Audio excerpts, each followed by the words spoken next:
Siatsika fa ny fahasoavan'Andriamanitra miaraka amitsika. Isika fa ny fahasoavan'Andriamanitra miaraka amitsika noho izy roatsika sandrivaky siasantsika miaraka aminy. Ny fianakaviana no taniketsa ipoiran'ny vocation. Déploie ton cœur et viens nous sauver. Délivre-nous de tout. Fa sisika tokoa fa ny fahasoavan'Andriamanitra miaraka amitsika. Sisika fa ny fahasoavan'Andriamanitra miaraka amitsika noho izy roatsika sandrivaky siasantsika miaraka aminy. Fa olo raika atokotran'isika ao aminy, fianakaviana iray ao aminy, tsy misy hevitrevitra. Ny olo no mampizara indraindray fa Andriamanitra i Jesoa lay mpiandrony tsara nan'olotra ny aina olo raika. Ary ao amin'ny fiangonana ao amin'ny eglizy dia sambatra antsika mahasapa an'izay.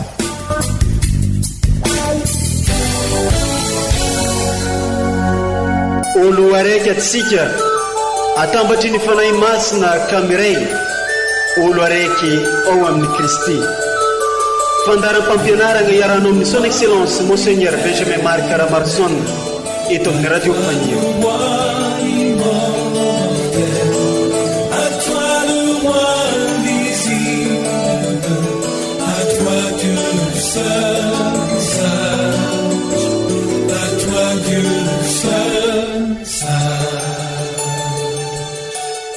Faly miarahaba atsika eo ave olo araiky jiaby amin'izao fotoana izao izay mitandregny ny radiofaniry sy magnaraka ireo fandarana maro samihafa eto amin'ity radiontsika ity. Tafiditra agnatin'izao atelona masina izao atsika izay atelona masina andiniantsika sy iagnantsika bebe kokoa ny misteriny fanavotanantsika no tanterahin'ny Kristy. Amin'izao alakamisy masina izay anomboy ny atelona masina izao dia mankalaza ny fahatsarovana ny fanasan'ny tompo ny eglizy magneran-tany.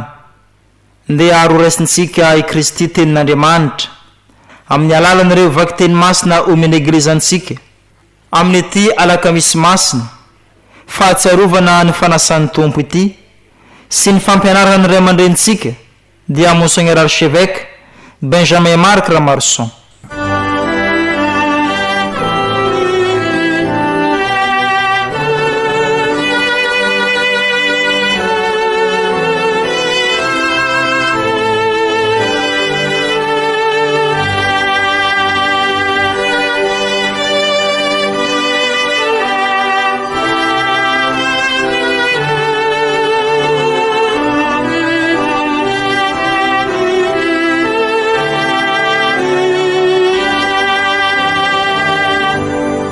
Fankalazana ny tenin'Andriamanitra, vaky teny masina voalohany, boky Exode.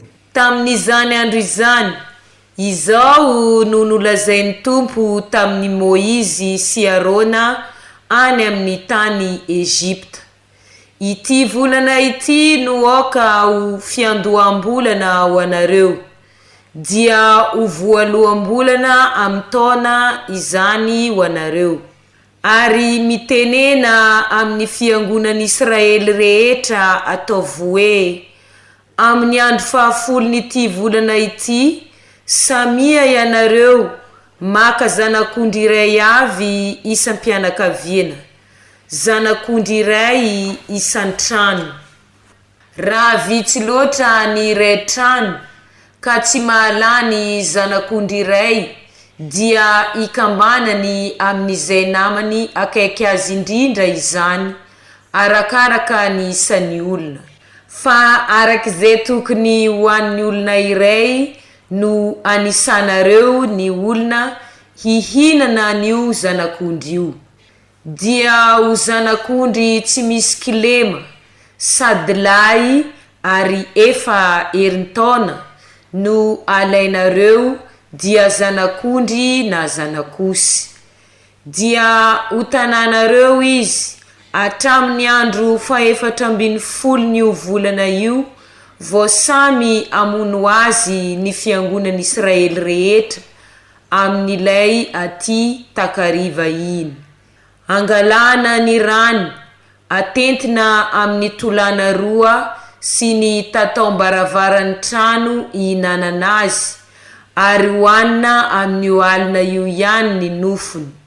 Voatsatsika amin'ny afo no ihinanana azy miaraka amin'ny mofo tsy misy lalivay sy anana mangidy. Ary toy izao no ihinananareo azy: ny andilana voasikina, ny tongotra voaiskapa, ny tanana mitantena, ny fihinanana azy atao faingana. Paka ny tompo izany. Andalo amaky ny tany Ezipta aho amin'ny oalina io, ka nilay matoa rehetra amin'ny tany Ezipta ho vonoiko atramin'ny olona ka hatramin'ny biby. Ary isy fitsarana hoefaiko momba ny andriamantry ny Ezipta rehetra, fa izao no tompo ilay misy. Ny ra dia ho famantarana ny itsimbinana anareo eo amin'ny trano misy anareo. Ho hitako ny ra dia ho lalovako fotsiny ianareo, ka tsy hisy loza ahafaty anareo raha efa amely ny tany Ezipta aho. Ataonareo tsy very tadidy izany andro izany, fa ankalazainareo amin'ny fety ideranan'ny tompo. Ankalazainareo amin'ny taranakareo mifandimby, ho zavatra nalahatra aharitra mandrakizay. Izany ary ny tenin'ny tompo, isaorana ny Andriamanitra.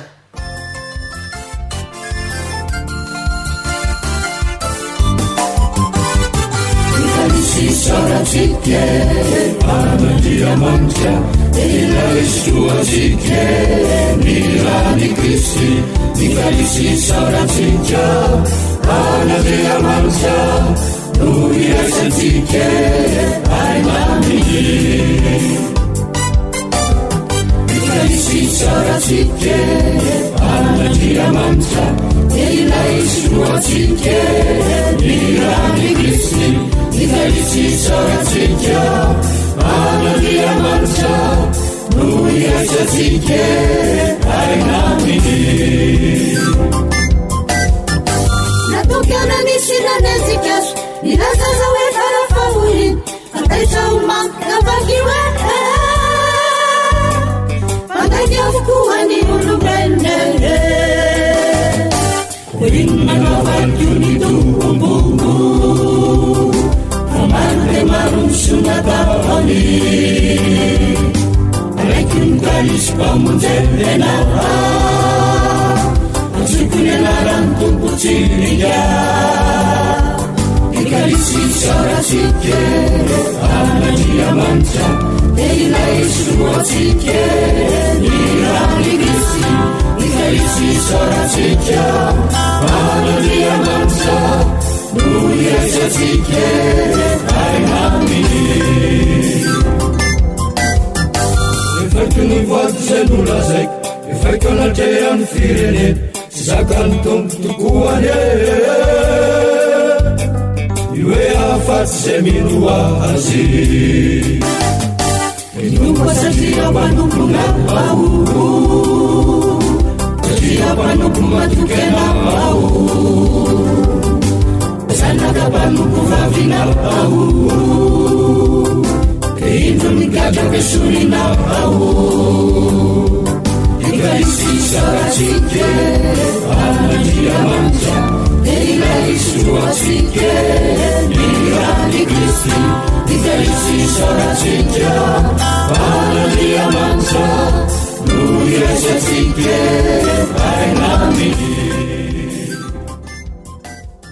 Vaky teny masina faharoa. Taratasy voalohany masina Paoly apôstôly ho an'ny kristianina tany Korinto.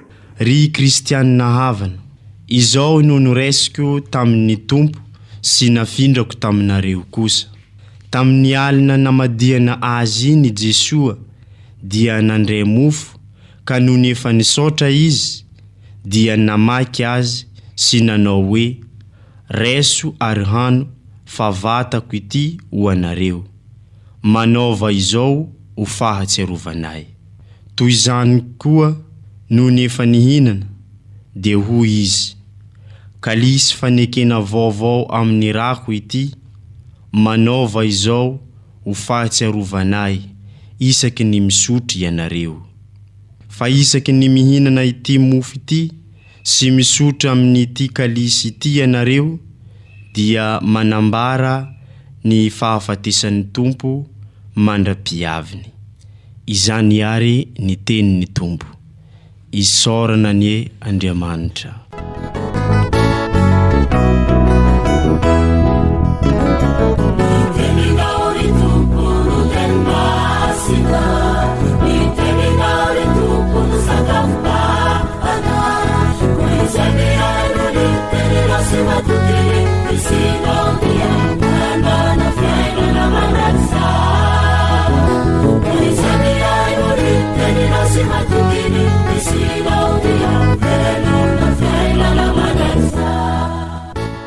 Ombatsika mianakavy aneny tompo,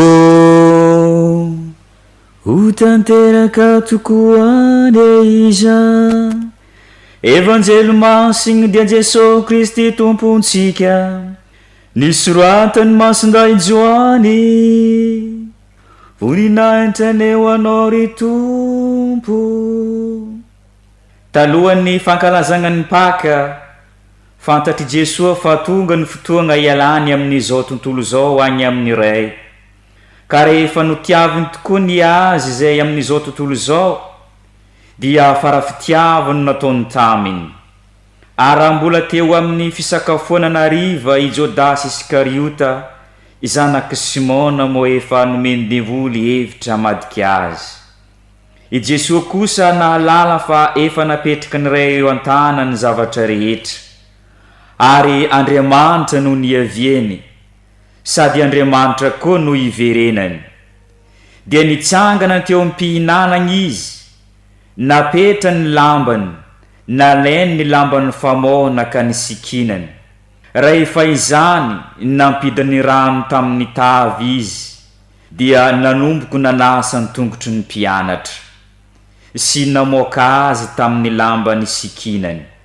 Ary nagnatona ny Simona Piera izy, fa hoy Piera taminy, aidre, ianao ve tompoko no anasa ny tongotro? Dia namaly Jesosy ka nanao taminy hoe, tsy fantatrao izao zay ataoko, fa ho fantatrao aoriagna agny. Fa hoy Piera taminy, sanatria tsy anasa ny tongotra na oviana ianao. Ka hoy Jesosy namaly azy, raha tsy sasako ianao, dia tsy hanana anjara amiko.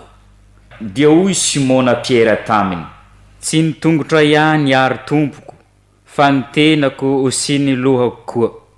Fa hoy Jesosy taminy, izay fanandro tsy mila ho sasana fa tsy ny tongotra, fa efa madio avokoa ny tenany manontolo. Ary ianareo koa dia madio, nefa tsy ianareo rehetra. Izy no nanao hoe tsy ianareo rehetra no madio, dia satria fantany ilay hamadika azy.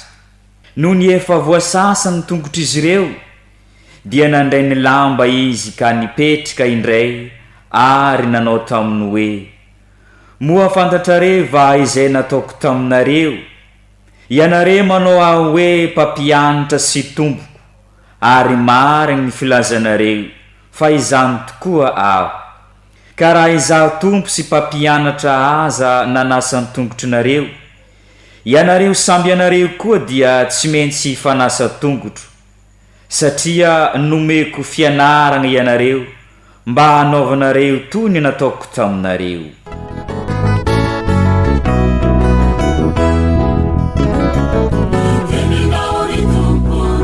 Masina, ni teni na ri tu pun sakamba.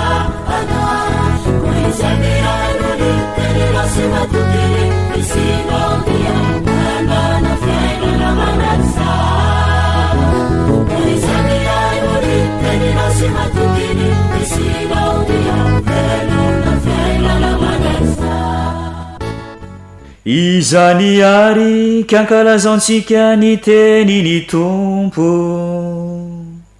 de raneo anao ry Kristy.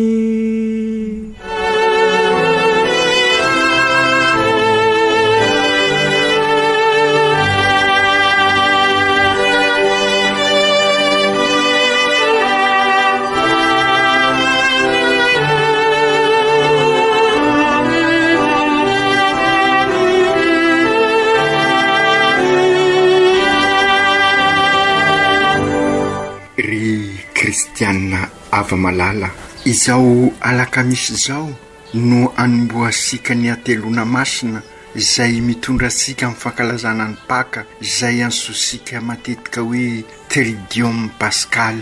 3 andro ankalazasika ny famozenantsika ka ampitasika miaraka amin'ny Jesosy amin'ny fiainana vaovao, amin'ny fahariana vaovao, aolom-baovao, fahasoavana, miampy fahasoavana izany no ankalazaisika amin'ny sabosy masina rehefa avy namakivaky izao karemy izao izay niedisika tamin'ny rasy ady amin'ny fahotana izay manapotika ny fiainantsika. Misy ny fahotana vokatra ny rafitra efa mipetraka ihany koa ka potika misy ny fiarahamonina misy atsika, ny fifandraisana amin'ny zavaboary, ny fifandraisasika amin'Andriamanitra ady amin'ireny rasy rehetra ireny, tsy inona fa nisy rariny, ady amin'ireny fanelikilina ny hafa ireny, ady amin'ny fitapitaka sy ny risoriso. Ny fandresen'i Kristy kosa ary kristianina havana dia mitondra antsika amin'ny fihavanana, amin'ny fandriam-pahalemana, amin'ny fifankatiavana ka hitondra ny tena fiadanana ao aminy. Nandresy ny rasy izy Kristy ka raha miara-maty aminy amin'ny fahotana koa isika dia miara-mandresy aminy ka makany miditra amin'ny fiainam-baovao anorenantsika indray ny tranobe n'Andriamanitra misy asika ity, dia ty tany misy asika ity. Izany no mahatonga ansika mamerimberina ny rasy, ny fahotana, ny rafitra mitondra amin'ny fahotana no tsy maintsy edivantsika fa sy ny olona ho isika. Io no ady atretsika miaraka amin'ny Kristy, ka raha miara-maty amin'ny Kristy isika ho isika amin'ny fahotana, amin'ny rasy, dia hiara-mitsangana aminy koa olom-baovao, ho fahariana vaovao. Izany rehetra izany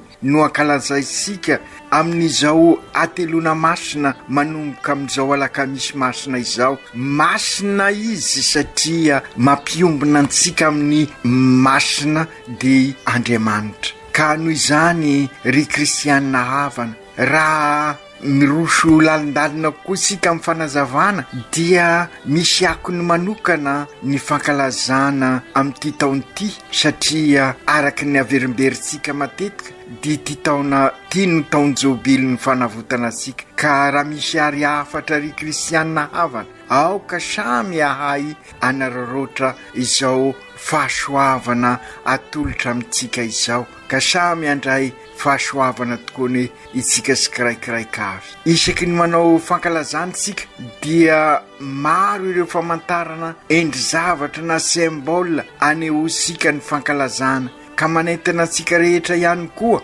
amin'izao atelona masina izao mba ampitony tsara ny fo amam-panahy sy ny saitsika, ka hibanjina ary andray an-tanana sy andray anjara amin'ny alalan'ireo vavaka sy fiesika ary famantarana izay iarahantsika mianakavy manatanteraka amin'ny alalan'ny liturgia. Ny liturgia izay sy inona fa fanompona an'Andriamanitra, asan'Andriamanitra ny liturgia. Ka amin'izao atelona masina izao no azo lazaina fa tena misongadina tokoa izay mahasa an'Andriamanitra azy izay, ka anasanantsika ary mba samy ahay anararotra andray anjara tanteraka amin'ny fanatanterana an'izay liturgia izay. Ka izay indrindra no mahatonga asika mila fanomanana izay fankalazana izay mba ampivavaka sy hidiratsika ao anatin'izay vavaka tanteraisika izay, ka aoka ho sapasika dinyzao fanomboasika ny atelona masina izay mahasarobidy ny liturgia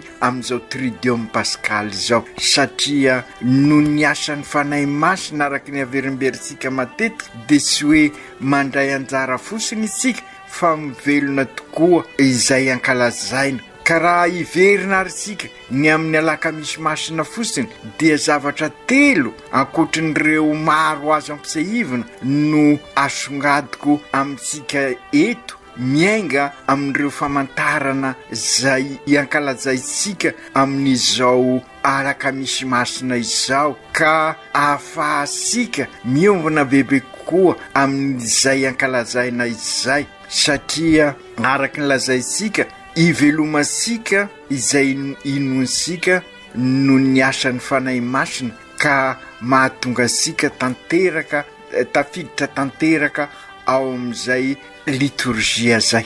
Ny voalohany tiako asongadina dia ny fanasan' Jesosy ny tongotra ny mpianany zay hita ao amin'ny evanjely nosoratan'ny Masinday Joany any, ary mandritra ny sakafo melohany anoloran'i Jesosy ny tenany. I Masinday Joany araka ny fantatratsika dia tsy mba nanoratra mikasika ny fanorenana ny Eukaristia izy, fa ny fanasana tongotra no napetrany tamin'ny fotoanany sakafo farany, zay tsy midika hoe tsy nisy ny fanorenana ny Eukaristia ho an'ny Masinday Joany sanatria izany, fa ny tiany i Masinday Joany asongadina amin'ny alakamisy masina dia io fanasana tongotra io. Ny antony dia ny fampitomboana ny mofo ao amin'ny toko fahenina no nentiny nitondra fampianarana manokana mikasika an'izay Eukaristia mofinaina izany. Ka hoy ny evanjely ny Masinday Joany ary momba n'izay fanasan-tongotra zay araka ny lazaitsika teo, tiany Masinday Joany ho sapasika amanomana ny fanoloran'i Jesosy ny tenany teo amin'ny lakroa, ka ho azy zany marina eo ny Eukaristia zay fanoloran'i Jesosy ny tenany ho mofo ary ny rany ho dovay mamelona antsika ho famantarana an'izay, dia ho an'ny Masinday Joany ny fanasan-tongotra dia manambara ihany koa ary tiany asongadina aza nylay fahafoizana ambara ny Eukaristia ary tanteraka manontolo amin'ny fanoloran'i Jesosy ny tenany amin'ny lakroa. Ka ho indrindra i Masinday Joany ao amin'ny evanjely fantatra Jesosy fa tonga ny fotoana ialany amin'izao tontolo izao ho any amin'iray, ka rehefa notiaviny tokoa ny azy zay amin'izao tontolo izao dia farafitiavana no nataony taminy, dia nitsangana teo am-pihinanana izy, napetra ny lambany, nalainy ny lamba famoahana ka nisikinany. Rehefa izany nampidina rano tamin'ny koveta izy dia nanomboka nanasa ny tongotra ny mpianatra sy namoaka azy tamin'ny lamba ny sikinany. Izany no nanambarany Joany fa sy tonga mba ho topoina izy fa hanompo. Tia no sapan'ireo mpianatra ary fa ny fanompoana no lalam-pamonjena zay lalana ny diaviny manontolo ary tanteraka manontolo teo amin'ny lakroa, ny manakorotana ny fiainasika dia ny sy fananasika an'izay toe-panahy manompo izay. Ady sady dia ho isika ny fiainana, satria noho ny fahotana dia ny fitiavatena, ny avinavina, ny fialonana, ny fanilikiliana no manjaka amintsika, ka tena mila famolana misy ady zany mba ho afaka manompo. Ka izany no natonga an'i Jesosy ho tonga nofo ka nampianatra sika ny tena fitiavana, ny famolantena. Tia no fantatra ny mpianany fa ny fanompoana no famantarana ny lalam-pamonjena, ny fanavotana sika. Io no ankalazaina amin'izao alakamisy masina izao, ka tsy maintsy zary fiainana fa tsy fahaserovana fosiny. Fanampin'izany araka ny matetika versika, ny rasy no iadivana fa sy ny olona, ka ny fifamelan-keloka sy ny famindrapo ambara ny fanasa-tongotra no lalana raha mety ny milaza azy ny fitaovam-piadiana entina miady ny rasy, zany hoe ny fifamelan-keloka sy ny famindrapo.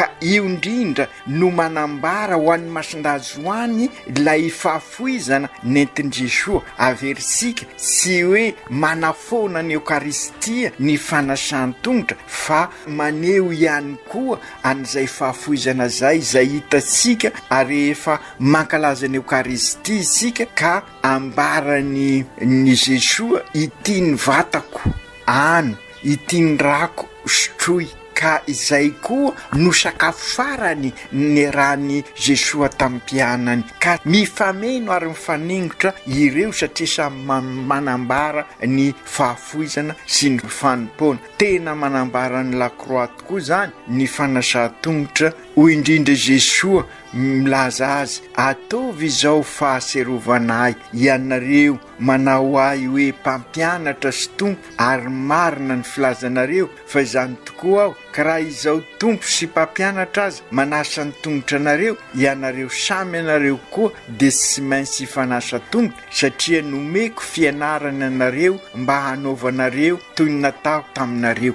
izany ny tiany Jesoa sapasika raha tisika ny hiditra amin'ny fanavotana nentiny amin'ny famizena fa indrindra amin'izao taona zao vily zao raha tisika olom-baovao izavaboary vaovao andesiny fahostana sika de ka ho sapasika ary velomatsika ny fanompona ary ny fahafoizana io ny lalana hitondra amin'izay fiavozana ao amin'sika izay marina izany satria raha manana an'izany toe-panahy izany tsika de miova ny fifandraisasika amin'ny zavaboary sy anapotika isontsika fa ikolokolo iova ny tontolo-piainantsika andavanandro sy fanapotika isika fa ifanasoa ifampisimbona ikasaka mandrakariva ny soiombonana araky ny synode fahafito fizanonana fahatelo ka izay indrindra ny hitondrantsika amin'ny fandrosoana ny maha-olona manontolo sy ny olon-drehetra ka iova ny tontolo-pinoantsika satria manompo an'Andriamanitra isika. Ny faharoa ry kristianina havana tiako zaraina miainga avy amin'izao alakamisy masina izao mba ho ivelomantsika azy amin'izao taonjobily izao dia mazava ho azy moa ny fanorenana ny Eukaristia zay efa nataosika resaka teo ny famakinany mofo ao amin'ny Eukaristia de fantatsika fa ny vatan'ny Kristy natolono ansika ny vatany vokatry ny fanompona ka noho izany manambara fa sy fiesika fosiny ny Eukaristia sy hoe sanatria manao sinema isika fa ny Eukaristia ho asika dia manambara ny maha fiombonana asika ary tahaka asika marobe miainga avy any trano ka miditra ato an-deglizy ka miaraka mankalaza ny Eukaristia sy mandray manao ny communion fiombonana hoy isika de hitasika fa nanova io mofo io vokatry ny asa sika ka izay koa no tiany Kristy ampahafantarana asika sy iainansika fa fiombonana ny Eukaristia ka izay no tanteraka amin'ny fanolorana ny Jesoa ny tenany ao amin'ny lakroa ka izy no fihavanantsika ka izany no azahosika ny famonjena ary zary fanekempihavanana ahatonga sika ho ray aina amin'ny Kristy olo raika ao amin'ny Kristy ka zanak'Andriamanitra isika tsara ry kristianina havana ny maso mampisongadina fa ny firesakina anatin'ny fahamarinana vokatry ny fifamelan-keloka no ahafahana manorina ny tranobe faroboka ary vokatry ny fihavanana nentin'ny Kristy izany mila izany zao andro sarotra de avysika izao. Ny fahatelo dia ny Eukaristia fanorenana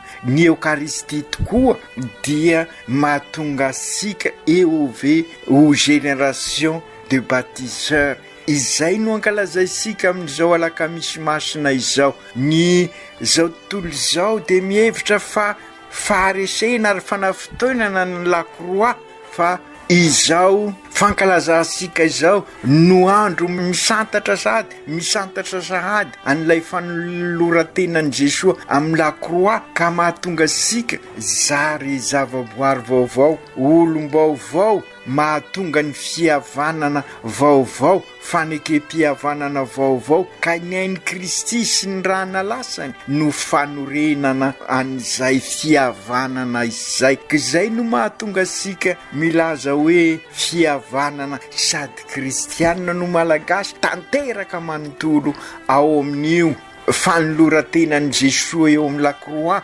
lakroa fihavanantsika no ilay soatoavana matimatesa asika malagasy. Ka fampianaranao ansika zany isaky ny mankalaza ny Eukaristia isika dia zary manorina eglizy tranon'Andriamanitra ka ho tonga eglizy velona, fanorenana, fanompona zany vokatry ny fifampizarana, vokatry ny fahafoizana sy ny fandraisana tanana ary ny fiombonana amin'Andriamanitra. Izany tokoa ary no antenaintsika amin'izao ezaka ataosika mba ho generation mpanorina izao ka ity paka ity fandrindra amin'izao taona zao mbily izao anie anampy asika irosy lalindalina koatrany amin'izany fanorenana izany ary zany no ezantsika ho alalinina amin'izao synôda fahafito fizanonana fahatelo ka tonga asika ho eglizy olona velona manorina eglizy tranon'Andriamanitra izay mifototra amin'ny fanompona, amin'ny fahafoizana, fandraisana tanana, fifampizarana ka atonga asika olo raiky frately tuty mifampisimbana sy mifanasoa mikasaka mandrakariva ny soembonana satria piraitampo. Ireny no ankalazaisika amin'izao alakamisy masina izao. Ry kristianina havana engana isika iombona bekobeko koatrany ary amin'ny Kristy ka zary zavaboary vaovao manorina tontolo iainana vaovao, manorina tontolo mpiainana vaovao, manorina tontolo mpinoana vaovao ao amin'ny Eukaristia izay ivelomantsika ny fanolorantenan'i Jesosy teo amin'ny lakroa izay ankalazaisika rampiso zomamasina no anovozasika ny fihavanana marina lay sotoavana izay matimatesa asika ho isika teo. I Kristy tokoa ny fihavanana ka sy ny ateriko alao no lalana anorenana an'izay fihavanana izay fa ny fahafoizana sy ny fanompona sy misy fisaram-belasi ary ao anatin'ny fahamarinana tokoa. Io fihavanan'i Kristy io no fihavanana manasitrana an'izao tontolo izao. Ry Jesosy Tompo tamin'ny alakamisy masina ianao no nanolotra ny Eukaristia voalohany ary nanorina ny eglizy izay tanteraka eo amin'ny fanolorantenanao amin'ny zoma masina amin'ny lakroa. Koa fao ny fonay esory ao aminay ireo vato misakana vokatry ny fahotana engany mba anjaka bebe kokoa ao am-poanay ny ohatra velona nomenao anay ka vonina izahay ahafoy tena anompo ifanasa tongotra ka ifanasoa ifanompo amin'ny ataonay rehetra ifampizara ka andresy ireo sakana rehetra fa ikasaka mandrakariva ny soembonana mba ho tena generation mpanorina tokoa izahay sy ny fiesika fosiny koendrenay amin'izao fankalazana ny tridiome pascal tombokanay amin'ny alakamisy masina izao fa ary isaky ny mankalaza ny Eukaristia fa ho zary mofinaina mamelona anay tokoa ny Eukaristia ankalazainay ka hitondra fanampiana sy hery ahatonga anay ho fanasina sy fahazavana eo anivon'ny fiarahamonina misy anay. Izao tridiome pascal zao anie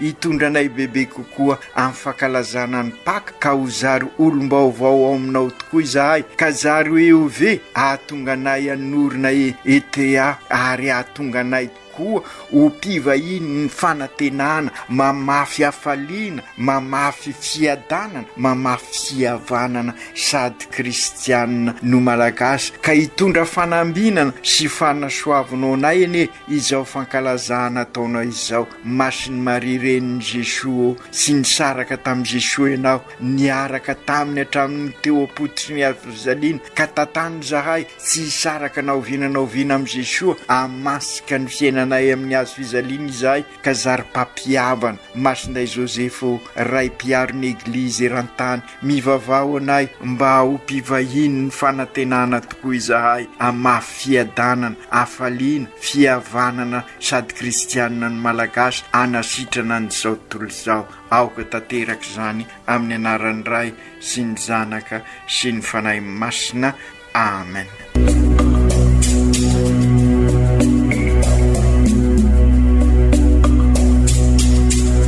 sy atsika fa ny fahasoavan'Andriamanitra miaraka amintsika.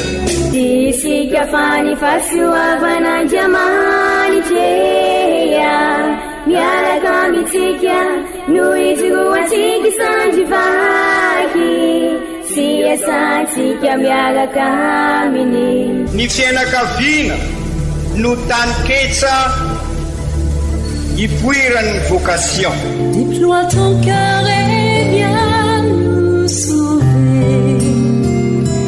Délivre-nous de nous, délivre-nous de tout. Fa sisika tokoa fa ny fahasoavan'Andriamanitra miaraka amintsika. Sisika fa ny fahasoavan'Andriamanitra miaraka amintsika noho izoantsika sandrivaky sy asantsika miaraka aminy.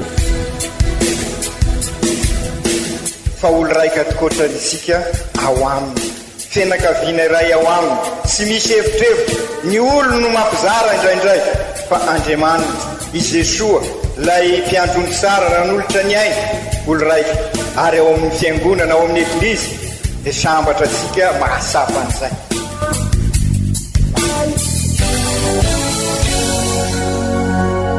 Olo araiky atsika atambatry ny fanahy masina kamiray, olo araiky ao amin'ny Kristy. Fandaram-pampianarana iarahanao amin'ny son excellence Monseigneur Benjamin Marc Caramarson eto amin'ny radio Fania.